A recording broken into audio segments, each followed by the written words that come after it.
Magandang gabi po sa ating lahat. Purihin ang Panginoon. Tayo ay nasa lesson 8 sa ating kwento ng pag-asa, ang pagbibigay ng idaramit.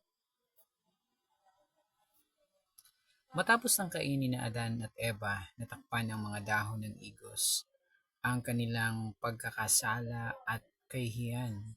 Buong pagmamahal na pinalitan ng Diyos ng kasuotang ginawa niya mula sa balat ng hayop ang mga dahon na nakatakip sa kanilang katawan. Sa Genesis chapter 3 verse 7, nagkaroon nga sila ng pagkaunawa matapos kumain. Noon nila na lamang sila'y hubad, kaya kumuha sila ng mga dahon ng igos, pinagtahi-tahi nila ang mga ito at ginawang panakip sa katawan.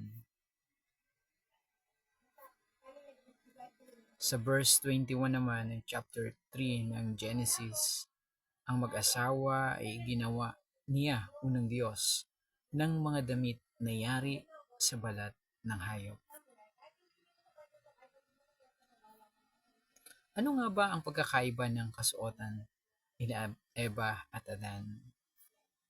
Sa chapter 3 verse 7, ang gumawa ng damit ay sina Adan at Eva at ito ay gawa ng tao at ito ay pansamantala lamang dahil kalaunan ito ay malalanta at mabubulo.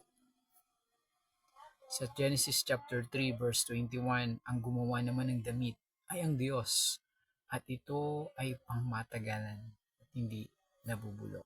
Dahil sa kasalanan ni Adan at Eva, ay kinailangang mamatay ng isa o higit pang mga walang malay na hayop upang mabigyan sila ng damit at matakpan ang kanilang kahubaran.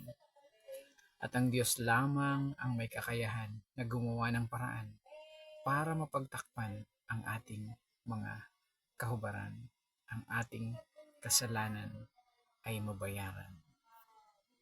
Salamat po. Pagpalain tayo ng Panginoon. Magandang gabi po sa ating lahat.